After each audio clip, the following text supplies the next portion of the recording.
교회가 주관하는 한 주간의 집회가 있는데 저희 교회가 이제 그 집회에 참석을 했던 겁니다. 그때 이제 그 시기에는 이제 담임 목사님이셨고 이제 지금은 이제 아들에게 담임 목사직을 승계하고 원로 목사가 되신 길자연 목사님께서 하루 집회를 인도하러 오셨습니다.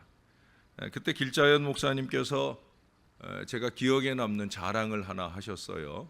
그게 뭐냐면 당신네 교회 왕성교회에는 자신을 위한 담임 목사님을 위한 기도 특공대가 있다는 거예요. 그래서 목사님께서 이렇게 집회를 나오시거나 또는 주일날 강단에 서시거나 하면 그 기도 특공대가 그 기도실에 모여서 담임 목사님을 위해서 기도를 한다는 거예요. 그 기도 특공대가 그 시기에 인원이 몇 명이냐? 769명이라고 그래요. 교인이 769명이 아니라 기도 특공대가 그것도 목사를 위한 기도 특공대가 769명이다. 그러면서 그 이듬해가 되면 아마 1000명이 넘을 것이다 하는 그런 자신을 하시더라고요. 그러면서 그들이 그렇게 당신이 집회 때나 또 설교 때나 그들이 기도의 자리를 지켜내고 열심히 기도해 주는 덕분에 자기의 목회가 될 수 있다. 그러면서 하시는 말씀이 그들의 기도 자리가 자신을 능력 있게 하시는 용광로다. 그런 표현을 하시는 걸 들었습니다. 저 외에도 많은 목회자들이 그곳에 있었는데 아마 목사들이 제일 부러워하는 모습이 그런 모습들이 아니었을까 하는 생각을 해요. 나를 위해 기도해 주는 사람이 있다 하는 것만큼 든든한 목회의 지원이 없겠지요. 다른 어떤 무엇보다 기도해 주는 일이 제일 좋은 일일 거예요. 여러분, 아마도 한 사람의 지도자를 위한 교회의 기도를 통해서 하나님께서 그 교회 가운데 강하게 역사를 하시지 않았을까? 뿐만 아니라 그렇게 한 사람을 위해서 기도를 모으는 교인들이라고 하면 교회와 나라를 위한 기도가 촉구되어질 때 얼마나 더 적극적으로 임할까 싶은 마음이 들었어요. 기도를 모아야 합니다. 그것이 부족한 종을 위한 기도이거나 아니면 그 이상 교회를 위하고 나라를 위한 기도일 때 그 기도를 모으는 자리에 항상 여러분들이 있기를 주님의 이름으로 축원합니다. 내 기도는 내가 하는 거예요. 우리의 기도는 우리가 하는 거예요. 우리의 교회는 나의 기도로 지킨다 하는 사명이 필요해요. 우리 나라는 나의 기도로 지킨다 하는 이 믿음이 필요한 거예요. 그게 그리스도인이에요. 여러분, 사도행전 12장 초대교회를 보면 이 초대교회에 큰 시험이 왔어요. 어떤 시험이 왔느냐? 그 당시 헤롯이 이 초대교회 지도자들을 죽이기 시작해요. 야고보 사도를 죽였더니 유대인들이 너무 좋아하는 거예요. 분봉왕 헤롯은 에돔 사람이기 때문에 이스라엘 와서 이스라엘을 다스릴 때 이 이스라엘 사람들의 환영을 받고 싶어요. 그래서 커다란 성전도 막 지어주고 그럴 정도인데 야고보 한 사람을 죽였더니 이 이스라엘의 유력자들이 다 좋아하는 거예요. 그래서 내가 이스라엘의 마음을 더 사야 되겠다. 교회의 지도자가 누구냐? 그랬더니 야고보보다 더 지도자가 있다는 거예요. 그게 누구냐? 베드로라는 거예요. 그럼 잡아들여라. 그래서 베드로를 잡아다가 옥에 가두었어요. 이제 내일이면 이 베드로를 죽일 생각을 갖고 있어요. 그래, 여러분, 그 앞에 5절 12장 5절을 한번 보십시다. 12장 5절에 보니까 같이 한번 읽을까요? 시작.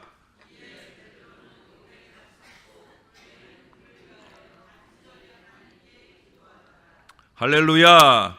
교회는 그를 위하여 간절히 하나님께 기도하더라. 교회의 영적 지도자인 베드로, 그 베드로를 위해 교회가 간절히 기도했다는 거예요. 그리고 하나님이 그 기도를 들으셔요. 근데 참 안타까운 게 뭐냐면 교회는 간절히 기도했는데 이 심각한 위기 앞에 하나님께 매달리고 기도했는데 그들은 그들 자신들의 기도를 믿지 못하는 것 같아요. 왜? 그 뒤에 보면은 하나님께서 이들의 기도를 들으시고 베드로를 살려줘요. 13절에 가서 보면은 베드로가 그 옥에서 노임을 받고 와가지고 그 문을 두드립니다. 그때 교회는 뭐 하고 있었느냐? 그 앞에 12절에 보면 여러 사람이 거기에 모여 기도하고 있더라. 교회는 여전히 기도하고 있었어요. 그 기도대로의 역사를 통해 베드로가 노임받고 이제 와가지고 문을 두드리는데 기도에 열중하느라고 그 문 두드리는 소리를 못 들었는지 아니면 문 열어주는 계집아이가 있어서 안심을 했는지 몰라도 계집아이가 나가서 혼자 나가서 보니까 베드로예요.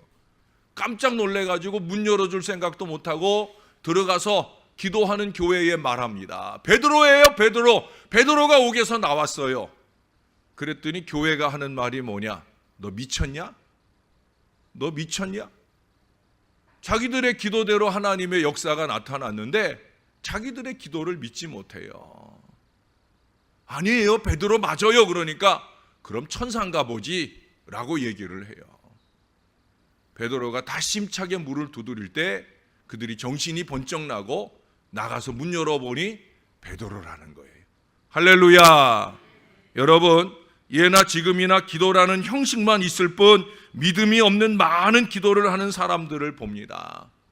그러나 그럼에도 불구하고 하나님은 그들의 기도를 들으시고 일하기 시작한다는 거예요. 기도하는 우리가 믿음이 좀 부족해도 우리가 함께 모여 기도할 때 하나님이 우리의 기도를 들으시고 역사를 주시는 줄로 믿습니다.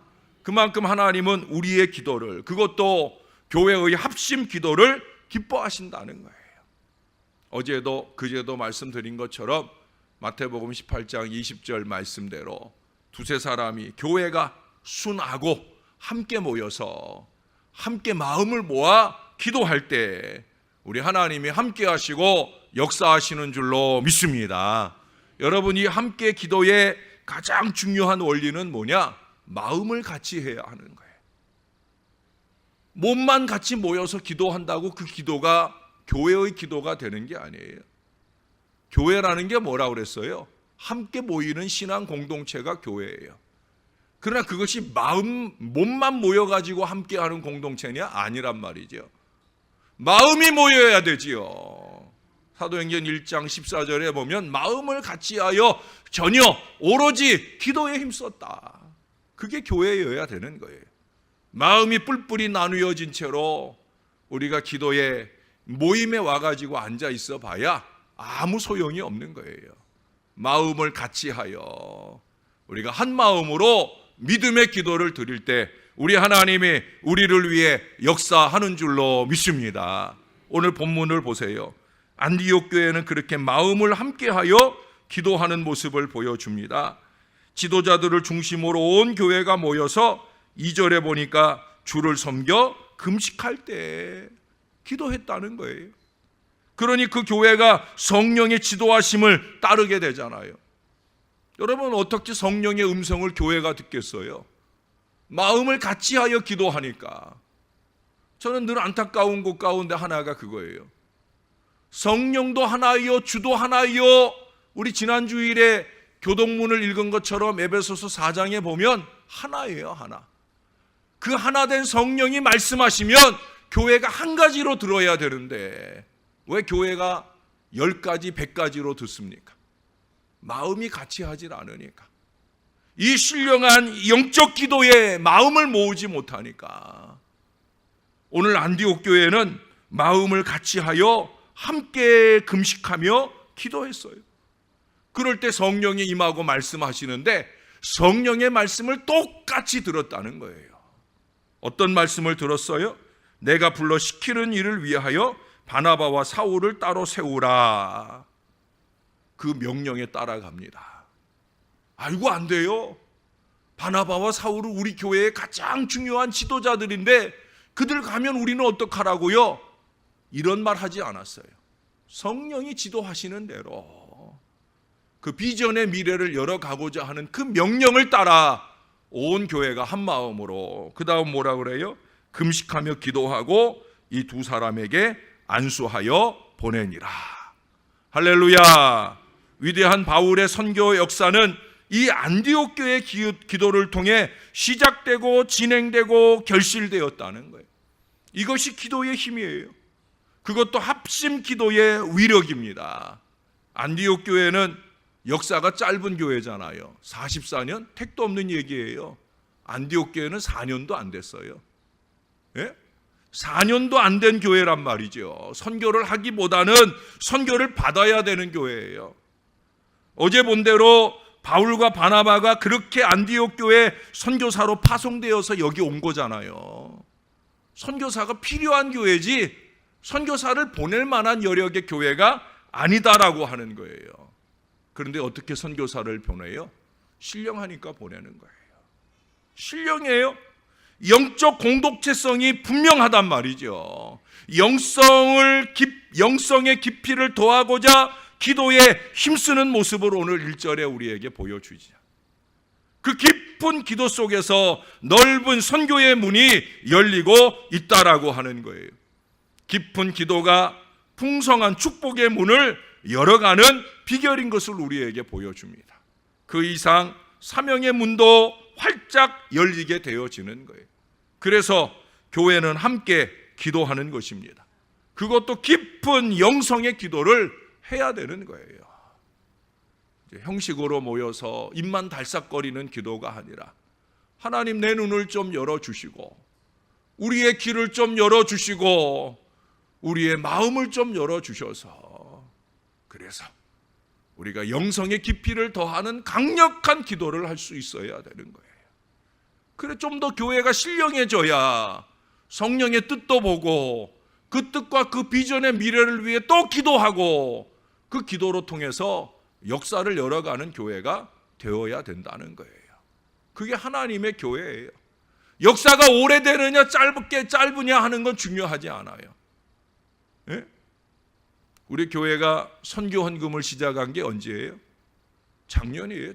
재작년 6월부터 정확하게 하면 재작년 6월부터 선교 헌금을 시작했어요.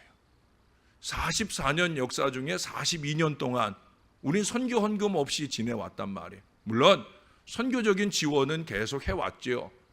그러나 우리 온 교회가 합심하여 선교 예물을 드리고 선교의 역사를 열어가 볼 간절한 마음은 우리가 재작년에 처음이었어요. 작년에 처음 우리 청년 몇 명 보내고 선교라고 하는 걸 우리의 몸으로 해보기 시작했어요. 여러분, 우리가 더 신령해져야 돼요. 더 강력하게 하나님의 사명을 듣고 그 사명에 쓰임받는 교회가 되어야 되는 거예요. 우리가 오늘 이 자리를 마련한 이유는 두 가지입니다. 제가 오늘 본문을 묵상하면서 하나님이 왜 교회와 나라를 위한 이 특별한 새벽 무릎을 우리에게 꿇게 하느냐, 두 가지예요. 첫째는 뭐냐? 교회 창립 44주년을 맞으면서 이 교회의 역사 가운데 함께 하신 우리 하나님께 대한 감사의 의미로 모이게 된 줄로 믿습니다. 감사하러 모인 거예요. 여러분, 결코 짧은 역사가 아니잖아요. 그 대단한 세월 동안 우리 교회는 크고 작은 어려움도 많았잖아요. 아쉬운 일들도 많았잖아요. 답답한 일들도 많았습니다. 부족한 종이 불과 3년 사역 속에서도 그런 일들이 적지 않았는데 그 10배가 넘는 44년의 역사를 이어왔으니 이 부족한 종이 모르는 얼마나 더 많은 일들이 있었겠습니까? 그러나 여러분, 그럼에도 불구하고 하나님이 지켜주신 줄로 믿습니다. 하나님이 함께 하신 줄로 믿습니다. 우리가 알거나 모르거나 기억하고 감사하거나 말거나 하나님은 언제나 변함없이 이 교회를 지키고 돌보시며 그 안에 우리들을 축복하신 줄로 믿습니다. 그러면 감사해야지요. 이 교회가 어느 한두 사람의 힘으로 여기까지 왔겠습니까? 아니잖아요. 아버지 하나님의 은혜잖아요. 그 은혜를 아는 사람이라면 감사해야지요. 마음을 다한 감사를 입술의 기도로 감사하고, 또한 더하여서 물질로도 감사하고, 또한 더하여서 나의 땀과 눈물로 감사를 표현할 수 있는 건강한 신앙이 우리에게 있어야 할 것입니다. 정말 하나님의 은혜라면 은혜를 주신 그분을 잊지 아니하고 감사하고 또 감사할 수 있어야, 그래야 그것이 믿음일 거예요. 이 교회의 역사와 함께 하신 그 연수가 길면 길수록, 저는 3년밖에 안 됐지만 저의 10배도 넘는 동안 이 교회와 함께 하신 분들이 있잖아요. 그만큼 오래 이 교회와 함께 하며 이 교회 위에 주신 하나님의 은혜를 저보다 더 절절하게 느끼고 계시는 분들이라면 아마도 더 많은 감사를 드려야 되지 않겠는가. 은혜가 클수록 감사가 커야 정상인 거예요. 예수님 그러셨잖아요. 누가복음 7장 47절에 보면 많이 사함받은 사람, 즉 많이 은혜를 받은 사람이 더 많이 사랑한다고, 누구를? 하나님을 사랑하고 하나님께 감사한다고 예수님이 말씀하셨어요. 그게 당연한 믿음의 귀결인 것입니다. 사랑하는 여러분, 많이 감사할 수 있기를 바랍니다. 시편 103편 2절에 말씀하잖아요. 내 영혼아 여호와의 은택을 잊지 말지어다. 내 영혼아, 제발 하나님의 은혜를 잊지 말고 살아라. 다윗이 자기 자신에게 말하는 거예요. 왜? 다윗은 누구보다 하나님께 은혜를 많이 받은 사람이거든요. 어떻게 하면 그 은혜를 갚을까 골몰하잖아요. 우리가 역대상 마무리했지만 역대상에 보면 그래서 성전을 짓고 싶어서, 넌 안 돼, 넌 피 너무 많이 흘렸어, 그럼 내 아들 때라도. 그래서 그는 이스라엘 전체가 드린 예물보다 다윗 혼자 드린 예물이 더 많을 정도로 그는 그 많은 예물을 드려서 성전 건축을 준비해요. 성전터를 준비해요. 그리고 아들에게 사명을 맡기잖아요. 너 꼭 해야 된다. 사명의 계승이 이루어지고 은혜의 계승이 이루어지고 감사의 계승이 이루어지고 하나님께 영광을 돌리려 하잖아요. 이게 믿음인 거예요. 사랑하는 여러분, 하나님의 은혜를 잊지 마시고 우리 믿음이 풍성한 감사로 하나님께 영광되기를 주님의 이름으로 축원합니다. 우리가 이 자리에 모인 두 번째 이유는 뭐냐? 바로 이 교회의 다음 역사를 우리 하나님께 의뢰하기 위해서 모인 줄로 믿습니다. 언제나 신앙은 두 가지예요. 지금까지 지내온 것 주의 크신 은혜라 감사하는 것, 앞으로 살아갈 모든 일들을 주님 책임져 주세요 하는 의뢰, 감사와 의뢰.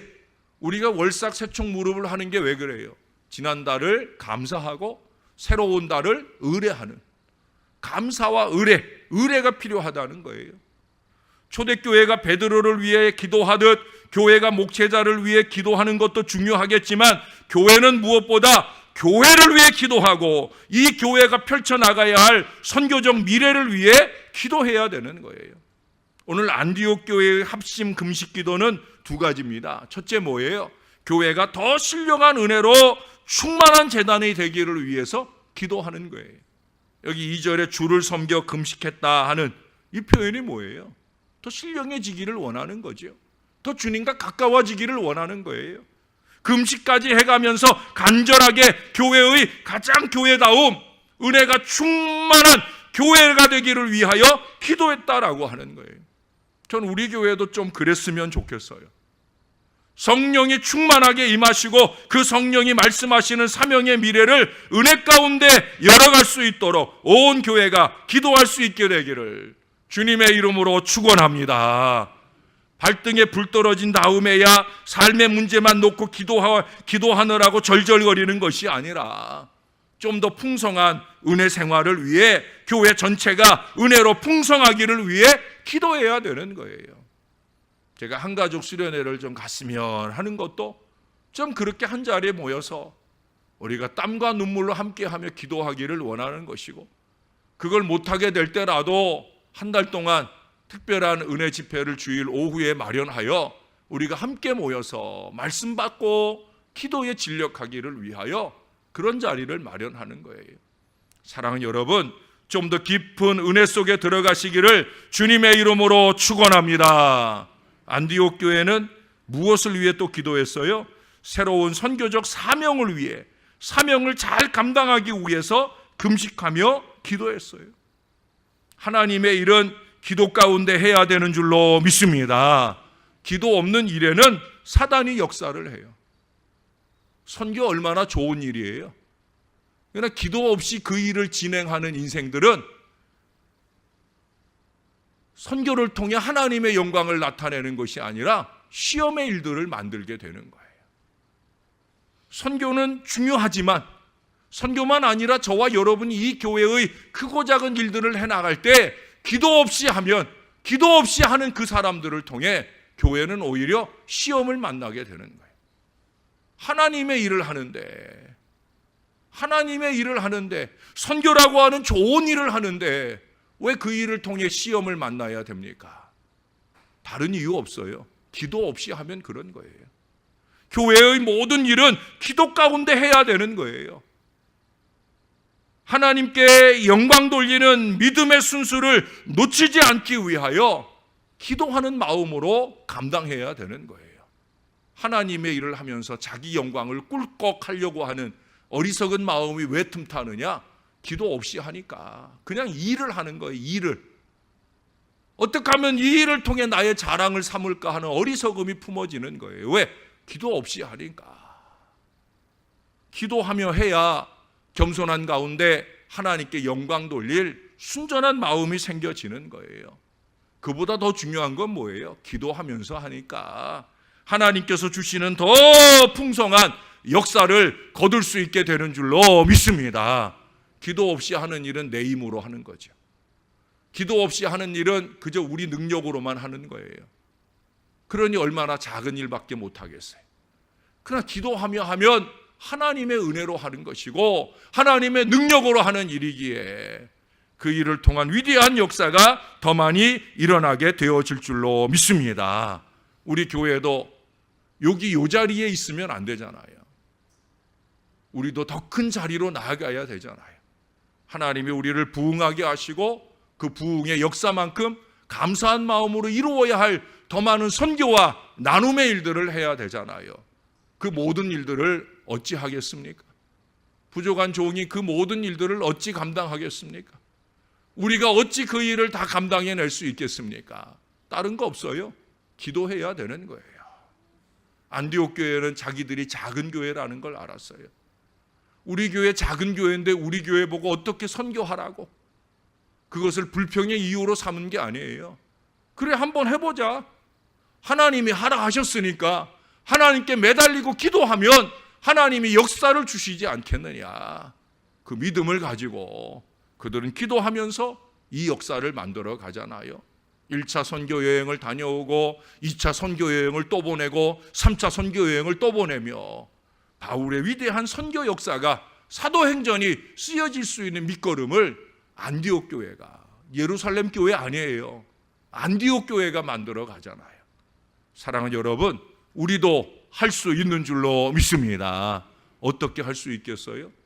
기도해야 하는 거예요. 저와 여러분이 한 마음 한 뜻으로 마음을 같이하여 이 믿음의 기도에 힘쓰면 교회가 해야 될 힘을 주시고 그 힘대로 주님의 역사를 감당해낼 때 하나님의 위대한 선교가 미시오 데이, 하나님의 위대한 선교가 부족한 저와 여러분들을 통해 펼쳐 열어지는 역사가 나타나게 될 줄로 믿습니다. 우리 교회가 이처럼 신령한 교회, 선교하는 교회의 미래를 안디옥 교회처럼 열어가기 위해 한 마음으로 기도하는 능력 있는 제단이 될 수 있기를 예수님의 이름으로 간절히 축원합니다.